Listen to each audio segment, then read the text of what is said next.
ایمان و کفر میں واسطہ نہیں، یعنی آدمی یا مسلمان ہوگا یا کافر، تیسری صورت کوئی نہیں ہے کہ نہ مسلمان رہے نہ کافر، یعنی کہ دو ہی چیز ہو سکتا ہے، یا آدمی مسلمان رہے گا یا پھر کافر رہے گا، یہ ہمارا عقیدہ ہے، اس میں کوئی تیسرا راستہ نہیں ہے، جیسے کہ سلیح اللیوں نے ایک تیسرا راستہ نکالا ہے، نہ ادھر کا نہ ادھر کا، تو یہ کوئی تیسرا راستہ ہے ہی نہیں، دو ہی راستے ہیں، یا تو بندہ مومن ہوگا مسلمان ہوگا یا پھر وہ بندہ کافر ہوگا۔ اگر کفر کر دیا اس نے منہ سے بول کر کے یا حرکتوں سے، جو میں نے پیچھے بیان کیا کہ کافروں جیسی حرکتیں کر ڈالی، بت کے سامنے سجدہ کر ڈالا، سورج کو پوج لیا وغیرہ وغیرہ، تو اس طرح سے اگر اس نے حرکتیں کر ڈالی تو بھی بندہ مومن نہیں رہ جائے گا، مسلمان نہیں رہ جائے گا، یا منہ سے بول کر کے اس نے کفر کر دیا تو بھی وہ بندہ مسلمان نہیں رہ جائے گا۔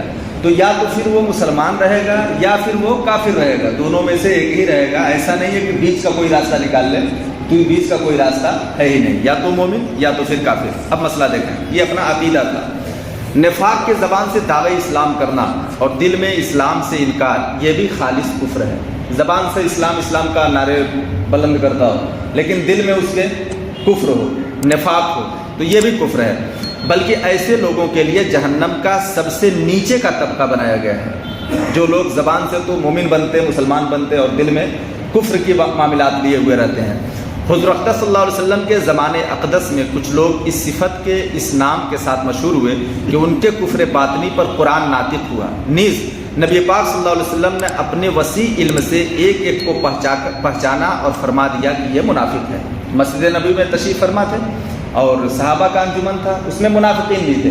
منافقین کون؟ جو زبان سے تو دعوی اسلام کرتے تھے اور دل میں ان کے کفر اور نفاق چھپا ہوا ہوتا تھا، جنہوں نے مسجد زرار بنائی تھی۔ میں بتاتا ہوں تھوڑی مختصر میں۔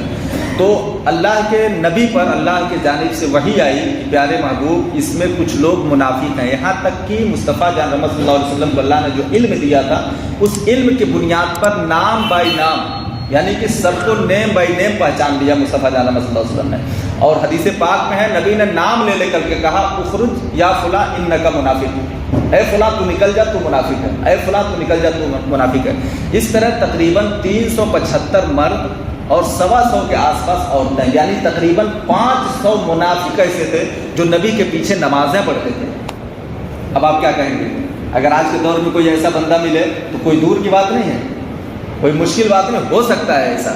نبی کے پیچھے پڑھنے والے 500 لوگ ایسے تھے تقریباً، جو منافق تھے، زبان سے صرف دعوی اسلام تھا اور دل میں کفر چھپا ہوا تھا، نفاق چھپا ہوا تھا۔ یہاں سے یہ نکلے تو باہر گئے، ایک مسجد بنا ڈالی، لوگوں کو سیاست کھیلنے لگے، لوگوں کو پھنسانے کے لیے کہ دیکھو ہمیں تو غلط نکال دیا گیا، ہم تو اللہ والے ہی ہیں، ہم مسجد بناتے ہیں۔ مسجد بنایا، مسجد بنانے کے بعد مصطفیٰ جان محمد صلی اللہ علیہ وسلم کو دعوت دی کہ آپ تشریف لائیں، ہماری مسجد میں نماز پڑھیں۔ اس میں سیاست کیا تھی؟ سیاست یہ تھی کہ نبی نماز پڑھ لیں گے تو صحابہ بھی پڑھیں گے، کہیں گے نبی نے یہاں نماز پڑھی ہے۔ ارے بھائی، اگر نبی نماز پڑھتے تو آپ جاتے تو پڑھتے کہ نہیں پڑھتے؟ وہاں کہتے میرے نبی نے یہاں نماز پڑھی ہے کہ نہیں؟ برکت ہو جاتی نا، تبرک۔ اللہ تبارک و تعالیٰ نے جبریل امین کو بھیجا، مصطفیٰ وہ مسجد نہیں ہے، وہ مسجد زرار ہے۔ زرار مطلب تکلیف دینے والی، نقصان پہنچانے والی، یعنی وہ دین کو بھی نقصان پہنچائے گی، آپ کے لوگوں کو بھی نقصان پہنچائے گی، ایمان کو نقصان پہنچائے گی، وہ ایسی مسجد ہے۔ اس لیے مصطفیٰ اس میں نماز نہ پڑھیں۔ وہی آ گئی اللہ کی جانب سے، پھر آقا صلی اللہ علیہ وسلم نے مولا علی کرم اللہ وجہہ الکریم کو بھیج کر کے اس مسجد کو جلوا دیا۔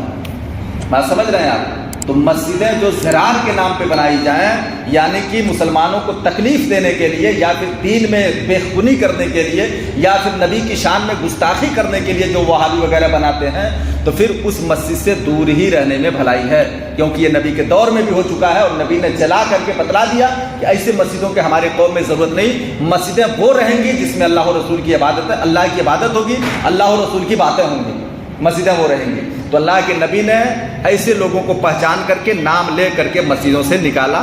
وہ چیز یہاں ذکر ہو رہا ہے مسئلے میں کہ وہ منافق تھے، ان کو مصطفیٰ نے نکالا۔ اب اس زمانے میں اب ایک بات اور سن لیجیے اچھی طرح سے، یہ نبی کے دور کی بات ہے، چونکہ وحی کے نزول کا وقت تھا، نبی کے اوپر وحی آتی تھی تو نبی نام بائی نام بتا دیے کہ فلاں فلاں فلاں منافق ہے۔ اب ایسا سسٹم نہیں ہے، ہم نہیں بتا سکتے کہ کون منافق ہے کون مومن ہے، اس کا مسئلہ سن لیں۔ اب اس زمانے میں کسی خاص شخص کی نسبت قطع کے ساتھ منافق نہیں کہا جا سکتا۔ اب میں کسی کو نہیں کہہ سکتا تو منافق ہو، اب میں نہیں کہہ سکتا، کیوں؟ میرے پاس کون سا علم ہے میں بولوں گا؟ میرے پاس کون سا علم ہے میں بولوں گا کہ تم منافق ہو؟ بات سمجھ رہے ہیں آپ؟ تو اب کیونکہ نفاق جو ہوتا ہے وہ دل کی کیفیت کا نام ہے، دل میں چھپی ہوئی چیز کا نام ہے، تو دل میں چھپی ہوئی چیز ہم کیسے جانیں گے کہ ہم بولیں گے؟ اس لیے اب نہیں کہا جا سکتا، یہ نبی کے دور کی بات تھی۔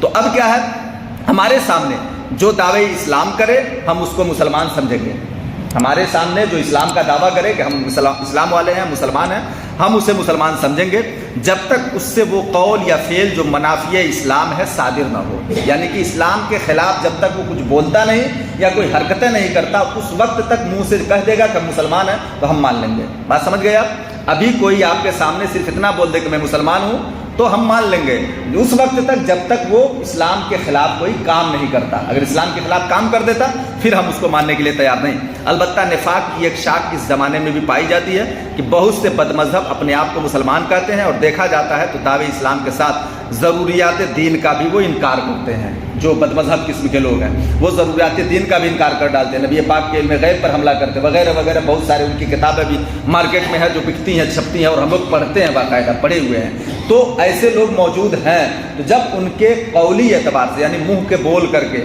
کفر صادر ہو جائے یا حرکتوں سے کفر صادر ہو جائے تو پھر ہم انہیں مسلمان ماننے کے لیے تیار نہیں ہیں۔ لیکن اگر وہ کہتے ہیں کہ ہم مسلمان ہیں اور تصدیق کرتے ہیں اسلام کی باتوں کا، پھر ہم انہیں منافق بھی نہیں کہہ سکتے اور کافر بھی نہیں کہہ سکتے۔ یہ احتیاط کی بات ہے۔ جو ہم دھڑلے سے بول دیتے نا فلاں کافر ہے یا فلاں مسلمان ہے، یہ تمام چیزیں بڑی سوچ کے بولنے والی ہوتی ہیں، اتنا آسان نہیں ہوتا ہے۔ علماء جب فتویٰ دیتے ہیں تو بڑی اس پہ تحقیق کرتے ہیں، پھر اس پر کسی چیز کا فتویٰ دیتے ہیں۔ تو عام آدمی کو تو اس پر اختیار ہی نہیں ہے کہ کسی کو بھی بولتا پھر چل تو منافق ہے، چل تو معاذ اللہ کافر ہے۔ تو اس طرح کا حرکتیں ہماری اور آپ کی نہیں ہے۔ ہمارا عقیدہ جو تھا وہ ہم نے بیان کر دیا، اور جو مسئلہ ہے وہ بھی ہم نے آپ کے سامنے واضح کر دیا۔ اللہ تعالیٰ ہم سب کو سمجھنے کی توفیق بخشے۔